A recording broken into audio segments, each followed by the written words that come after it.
The package sat in my hands like a live nerve. No return address, no sender, just her name. I carried it inside, resting it on the kitchen counter as if it were made of glass. She wasn't home yet. She never was at this hour.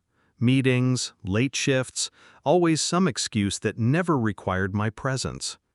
I turned the box over, once, twice. Too light, too silent, wrong. At the office, I showed it to Martin, a man who had spent 15 years in bomb disposal before trading adrenaline for desk work. His face drained the moment he touched it. "Put it down," he whispered, then louder, commanding, "Do not touch it again. Get your family out of the house, now. Call the police, tell them it's hazmat." His tone cracked through me like glass under pressure. I obeyed. Hours later, the squad arrived, suits, scanners, precision. They handled it the way surgeons cut flesh, delicate, deliberate, expecting to find rot. When the lead officer emerged, his visor lifted, I saw something worse than fear. Pity. "It isn't a bomb," he said. "It's personal." He handed me the inventory list. My blood slowed as I read. Photographs, letters, hotel receipts, intimate details. All of them tied to my wife, and none of them included me. The photographs weren't professional. They were raw, stolen moments. My wife in the dim glow of a hotel hallway, her hair damp. A man's arm curved across her waist, cut off at the elbow, but enough to confirm possession. Receipts stapled together, room numbers, dates, her signature scribbled like a careless confession. And letters, not written by her, to her. Words dripping with devotion, promises etched in hurried ink. He called her my only one. I stared at the box as if it could rearrange itself, reshape into something that would make sense. But it didn't. Instead, the silence around me thickened. The refrigerator hummed too loud. The clock ticked with surgical cruelty. Denial came first. Maybe it was a mistake. Maybe someone wanted to break us apart. Maybe the man was gone, irrelevant. But the box wasn't sent to me. It was addressed to her.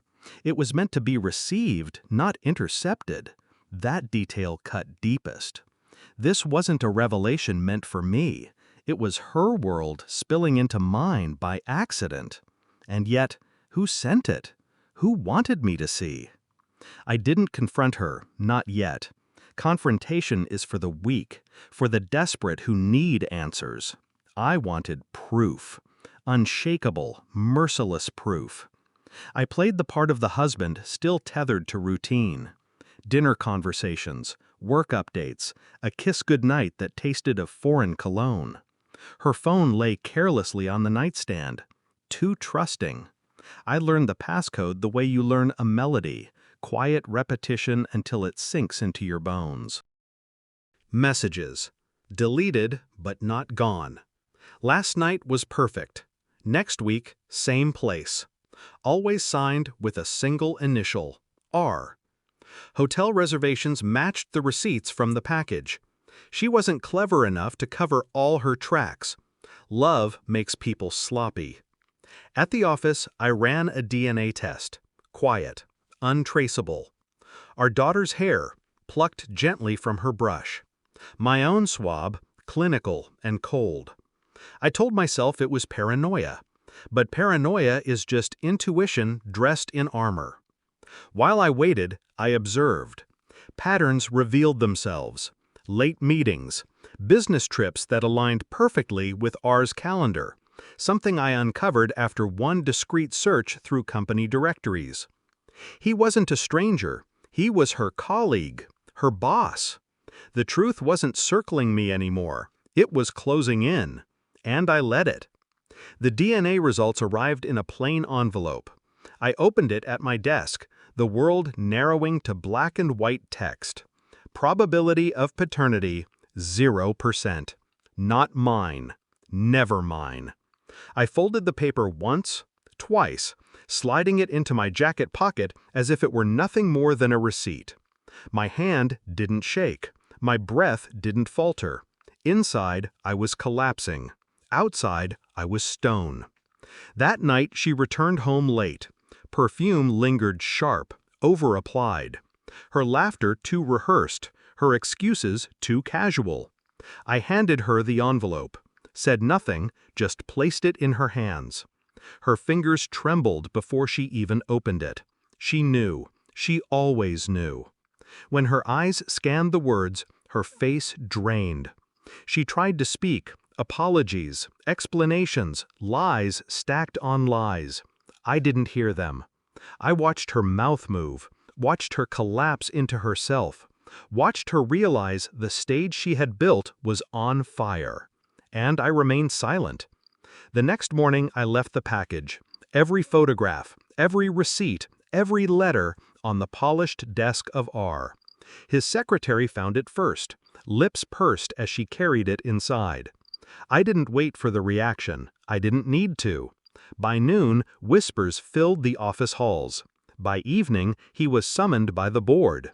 Married men in glass towers fall fastest when their sins are documented.